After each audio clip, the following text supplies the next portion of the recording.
Richard Childress's and Kyle Busch's racing may have reached a breaking point at Bristol. Because this wasn't just another disappointing Sunday, another poor finish, or even another instance of Kyle Busch taking revenge. This seemed to be the day that the pressure within the 8th team finally came to the surface for everyone to hear. This is what transpired.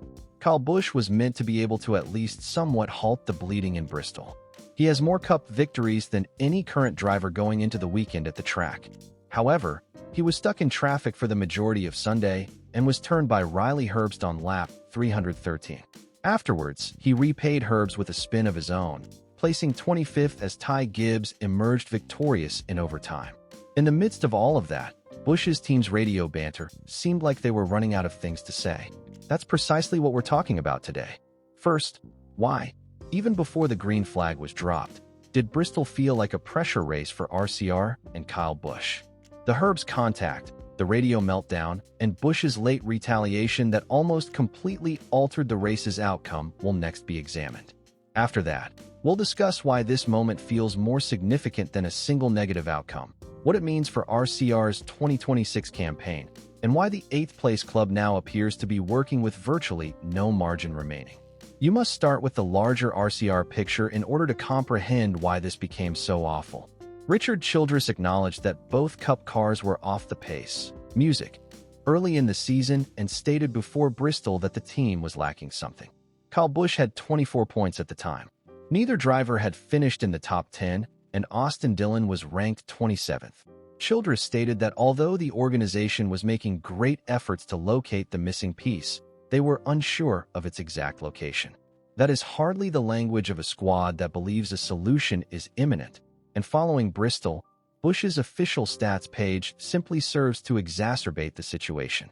According to NASCAR's driver website, he started 29th and finished 25th at Bristol, placing him 24th in the 2026 standings after 8 races with no wins, top 5s, or top 10s. His average score is 22.0.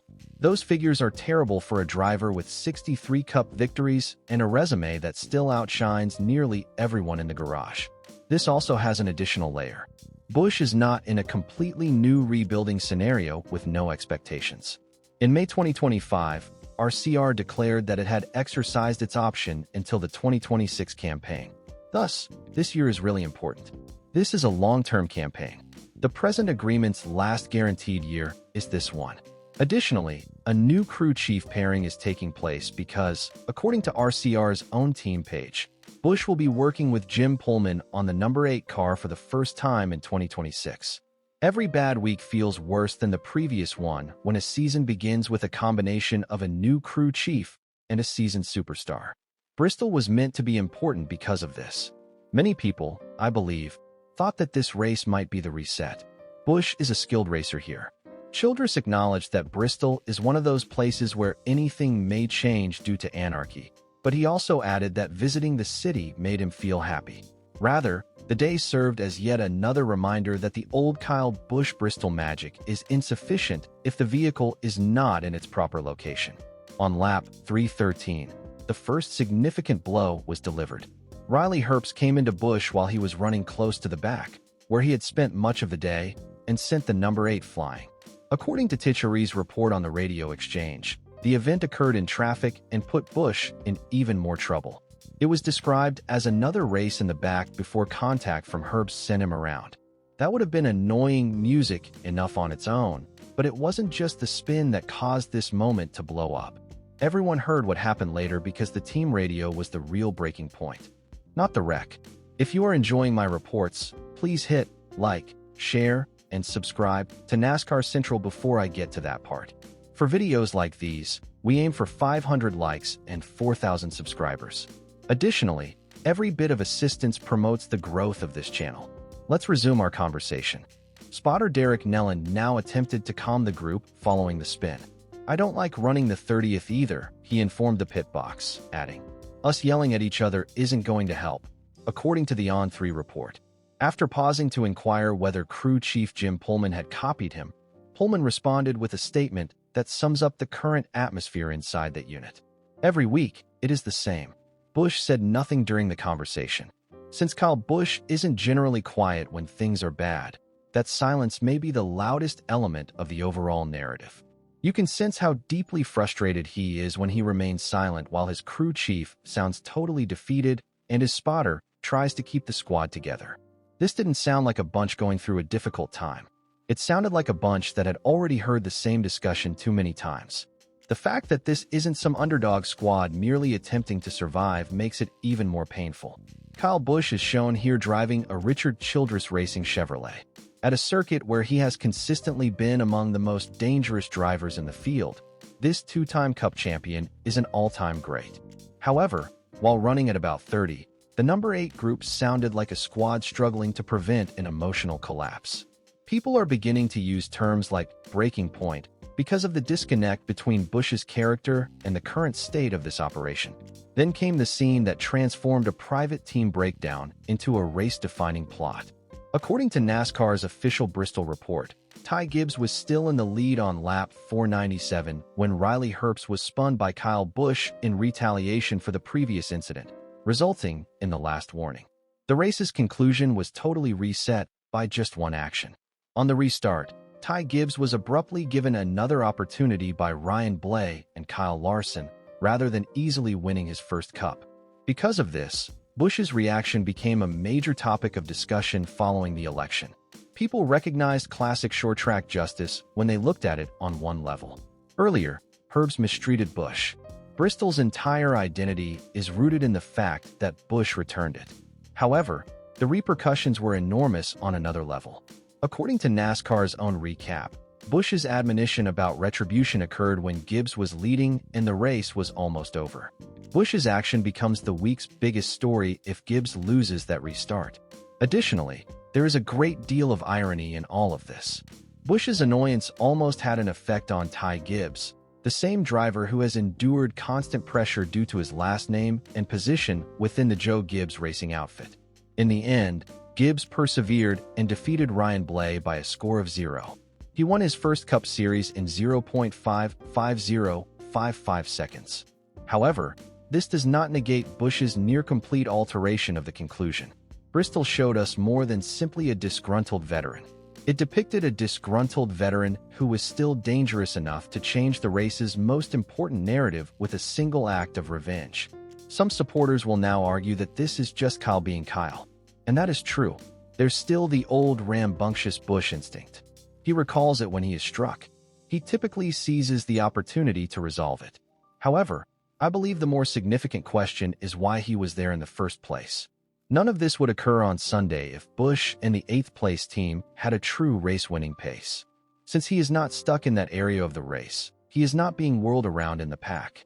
Because the underlying performance never provided him a clean day in the first place, the revenge makes headlines. I keep returning to that section. The breaking point is competitive as well as emotional. After 8 races, Busch has not been in the top 10 on his official NASCAR page. Bristol also added a result that was not in the top 20. Prior to the weekend, Childress stated that the crew was still looking for the missing item. The radio conversation between the crew chief and the spotter gave the impression that even team members are beginning to question whether the answers are indeed on the way. When you combine all of that, this begins to feel more like a season that is heading in the wrong direction than a slump. Furthermore, the worries about the future inevitably become more pressing because Busch is Busch. His contract is valid until 2026. Yes, but that also implies that there is more talk about what will happen next each week. In the hopes that a new voice may unlock something, RCR paired him with Pullman for 2026. Early returns indicate that the chemistry is not converting into performance thus far. That does not imply that the collaboration is doomed. It does imply that Talladega and Kansas feel much bigger than they usually do in April. They seem to be tests to see if the situation can still be stabilized before the narrative shifts even more toward the future than the present. Every Sunday, Busch is confronted with a stark contrast. The rest of the garage continues to move as the number 8 squad continues to struggle. Ty Gibbs recently achieved his first victory. Every week, Ryan Blaney is there. Kyle Larson is still a danger everywhere. Tyler Reddick continues to accumulate outcomes. At Bristol, even Todd Gillen went from 35th to 6th. Thus, this is more than merely Busch winning a difficult campaign. It is about Busch being surrounded by evidence that other teams are making progress while his own group continues to stumble over the same issues. And that's why I believe Bristol was so important. Not because Kyle Busch came in at number 25. Drivers may endure finishing in 25th place. Not because he also spun Riley Herbst. Retaliation at Bristol was the worst that NASCAR has ever witnessed. It was significant because, for a split second, the number 8 team's emotional reality was captured on camera. One guy trying to keep the group together, another guy basically saying this nightmare keeps repeating, and Busch as the centerpiece of the whole operation. Sitting there with nothing further to say at the time. A breaking point sounds like that. What comes next is now the crucial question. According to the plan, Kansas comes next, followed by Talladega and a lengthy stretch of May. Riding off a driver like Kyle Busch entirely is always risky, but there is still time to turn the season around. However, Bristol demonstrated that this is no longer merely a results issue. It is a communication issue, a confidence issue, and possibly even a belief issue inside the team. Additionally, maintaining the car on its own is typically insufficient once a season reaches that point. Thus, Ty Gibbs did indeed win the race. Indeed, Kyle Busch exacted revenge on Riley Herbst.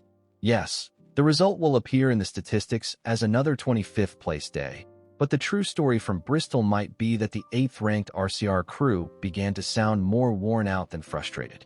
That is a far more significant issue. If nothing changes quickly, Bristol may be remembered as the day that Kyle Busch's season began to show signs of weakness.